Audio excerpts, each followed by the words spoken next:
आते हुए भोला को देखता है कि भोला कहीं पर जा रहा है, तो वो इंसान उसके पीछे पीछे पीछे पीछे लग जा। देखिए क्या करता है, कहीं असली जड़ यही तो नहीं है, कहीं यही तो नहीं मार रहा है। वही शाम का समय था, ज़्यादा भी देर नहीं हुई थी, रात का समय नहीं था, 4-5 बजे के आसपास था। तो ये पहुँचा और वहाँ पर दूसरे गाँव की एक लड़की से बात करने लगता है। तो जो आदमी होता है इनके परिवार का सगा होता है, ये आता है वापस और उनकी एक महिला होती हैं जो कि तारा की मम्मी होती हैं, उनको आके बता देता है कि ऐसी सी बात है, भोला जो है वहाँ एक लड़की से बात कर रहा था। क्या कोई यहाँ पर दस्तक है किसी ऐसी चीज़ की जो अजीब सी है? क्या मर्डर की तैयारी है? क्या कुछ नई आहट है? पता नहीं क्या है, लेकिन सब कुछ चौकन्ना है कि क्या भोला उस लड़की के साथ मिलकर कुछ तो नहीं करने वाला, कहीं कल कोई कर न दे। चलो ऐसा करते हैं, उस लड़की से बात ही कर लेते हैं। भोला को बिठाया गया, बातचीत करी गई। तुम आखिर शाम को उस लड़की से मिलने क्यों गए थे? कौन है?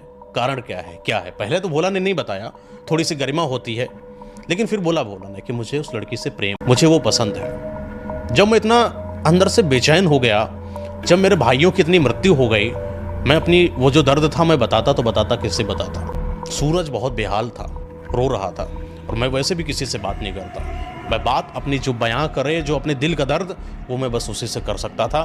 तो मैं सिर्फ उससे बात करने चला गया, यूँ कहे अपने दिल को हल्का करने चला गया। तो बातों बातों में कपिल की जो मम्मी थी और वहाँ पर उनके मामा आए हुए थे, कपिल के सब थे, बड़े बुजुर्ग थे। सबने बोला बेटा एक काम करो, अगर तुमको वो लड़की पसंद है तो चलो चलते हैं, बात कर लेते हैं, शादी ही कर लिया जाए, बात आगे ना बढ़े, बिगड़े ना, कोई बात हो जाए, पता चला यहाँ की दुश्मनी वहाँ निकल जाए, इसलिए चलो देख लेते हैं क्या बात है। जाति कौन सी है?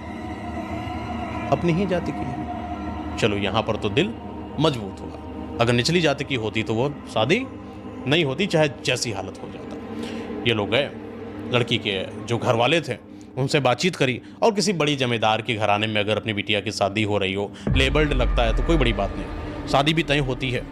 हालांकि इधर अंतिम संस्कार की क्रिया हो जाती है, उसके बाद ही सब काम करा जाता है। 10-15 दिन के बाद समय बीतता जाता है, धीरे धीरे सब घर के अंदर रहते हैं, शादी का माहौल आता है, लड़की से बातचीत हो गई है, वो होता है जो दिया जाता है लड़की के पल्लू में सब दे दिया गया है कि रिश्ता पक्का हो चुका है। रिश्ते की बात करी गई, ज्योतिषाचार्य को बुलाया गया, पंडित जी को बिठाया गया, बनाया गया कि समय की अवधि कब रखी जाए, कब बढ़िया योग बनेगा। योग ज़्यादा लंबा नहीं था, अगली ही रात को योग था, मतलब कि अगले ही 1-2 दिन के अंदर योग बन रहा था कि अगर इसमें शादी कर ली जाए तो बेहतर है, वरना फिर 2-3 महीना आपको टालना पड़ेगा। तो बोले कि इतना लंबा ना टालते हैं, पता नहीं कब कल क्या हो जाए, सब कुछ बिगड़ ही चुका है। कोई हो सकता हो कि घर के अंदर एक नई लक्ष्मी आए तो घर का थोड़ा उद्धार हो। पंडितों का भी कहना था कि नई लड़की का आगमन हो सकता हो कि घर के आपको किसी एक श्रापित से, कोई शायद कोई श्राप लगा हो, उससे आपको बचा ले। तो इन लोगों ने सोचा कि ऐसा करते शादी करा देते। अच्छा, लड़की की शादी होती है, सब कुछ सही होता है, लड़की घर आती है, सुहाग रात वाला समय होता है, कमरा बंद कर दिया जाता है भोला का और उस लड़की का। सब लोग आराम से थके हुए हैं, सब अपने अपने कमरे में हैं। सारे रिश्तेदार जिनको जाना था घर, वो जा चुके हैं। भोला और आज वो लड़की एक साथ एक कमरे में है, लेकिन भोला को नहीं पता था कि उस घूंघट के अंदर क्या है, क्या लड़की है या कोई और है। घूंघट जैसे ही खोलता है भोला, वो लड़की नहीं है, वो कोई और है। वो कोई और है जो उस लड़की से भी बड़ी खूबसूरत, पता नहीं कौन है। ये तो भोला को भी नहीं पता, लेकिन भोला शॉक्ड है। उसके अंदर ना लफ्ज निकल रहे, ना कुछ निकल रहे। प्रेम गया कोने में, वो लड़की की खूबसूरती में ही मंत्रमुग्ध हो गया। इतनी खूबसूरत लड़की कि उस लड़की के आगे वो छोड़ गया अपनी उस प्रेम को, वो छोड़ गया अपनी उस प्रेमिका को। उसने न पूछा कि वो कहाँ है, उसने बस यही सोचा कि शायद इसी से शादी तो नहीं हुई। मुझे तो लगता है अच्छा ही है, लॉटरी लग गई जैसे उस लड़के की। भोला को बहुत अच्छा लगा। उसने घूंघट खोला, बड़ी प्यार से लड़की ने पूछा, भोला कैसे हो? भोला बोला बहुत अच्छे हैं, आप कैसी हैं? आपस में थोड़ी बातचीत हुई, दूध पिया भोला ने। तो लड़की ने पकड़ के भोला को अपने पास खींचा। इतनी भी जल्दी क्या है दूध पीने की, आओ साथ में, आज पूरा बातें हो रही, सब उल्टा सीधा बातें हो रही। भोला को बड़ा अच्छा लग रहा है आज, क्योंकि फर्स्ट टाइम सुहाग रात हो रही है और पहली बार किसी लड़की के साथ संभोग कर रहा है वो। जाहिर सी बात है कि उसको अच्छा ही लगेगा। सुहाग रात का समय है, लंबा समय बीतता जाता है। जैसे जैसे समय बीतता जाता है वैसे वैसे इनके अंदर की भावनाएं एक दूसरे के सामने व्यक्त होती जाती है। धीरे धीरे वो लड़की कपड़े उतार रही है, ये अपना कपड़े उतार रहे हैं, आपस में वो बातें हो रही हैं, रोमांटिक बातें चल रही, बहुत अच्छा चल रहा है, सब कुछ अच्छा चल रहा है। लेकिन एक बीच का समय आता है जब भोला को अजीब सा लगा, उसने धक्का दिया लड़की को और पीछे की तरफ आया और झम से नीचे गिरा अपने बिस्तर से। क्यों? क्योंकि उसने उस लड़की को जिस मंजर में देखा था, वो कोई एक नॉर्मल आदमी देख लेना, वो दहशत से वहीं मर जाए। क्योंकि वो लड़की जितनी खूबसूरत अभी तक दिख रही थी, वो भाई नहीं, वो बन गई पिशाचनी।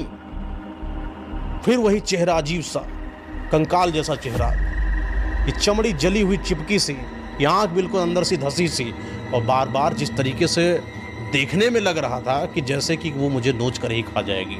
उसने पकड़ा भोला का ये सीना और ऐसे करके हाथों से इसे दबाने की कोशिश करी, और जैसे ही ये दबाया, भोला की चीख निकल गई। ये चीख इतनी भयावह थी कि आसपास के लोगों को सुनाई पड़ी, और जैसे ही लोगों ने दरवाज़ा खोला तो देखा है क्या कि सिर्फ भोला है और वहाँ पर कोई नहीं है। लेकिन भोला अपनी अवस्था में नहीं है, मृत्यु की अवस्था में है, और मरा हुआ, दोनों पैर बंधे हुए इसके पलंग में जो है, और हाथ उधर बांधे हुए, और पूरा जैसे किसी ने भेद भेद किसके पेट को, सीने को, मुंह को छुरी से या किसी हाथों से बड़े बड़े जैसे भी करके मार के वहीं पर वो इंसान चला गया। सबके अंदर बस एक ही क्वेश्चन कि आखिर अंदर कौन घुसा, कमरे के अंदर कौन घुसा, जबकि कमरा तो बाहर से लॉक्ड था। लोगों को इतना तो शक हो गया था कि यहाँ पर कुछ तो अजीब है, कुछ तो ऐसा है जो सच में हम लोगों के समझ से बाहर है, एक नॉर्मल आदमी के समझ से बाहर है। क्योंकि कमरे की कुंडी बंद है और कोई इंसान मार कर चला गया है, और बेरहमी से इतना मार कर तो वही जा सकता है जिसको इस घर के बारे में जगह जगह, चप्पे चप्पे के बारे में सही जानकारी हो। लेकिन इतना खास किसी के अंदर हिम्मत नहीं है कि कोई इंसान बांध कर मारे और मुंह पर कपड़ा भी ना हो, और उसकी आवाज़ भी जो है बाहर आए तो डरे ना, क्योंकि अभी जस्ट आवाज़ आई ही थी, सारे के सारे लोग अंदर आए थे, तब तक इतनी जल्दी कोई गायब कैसे हो सकता है। कई बड़े बुजुर्गों का ये मानना हुआ।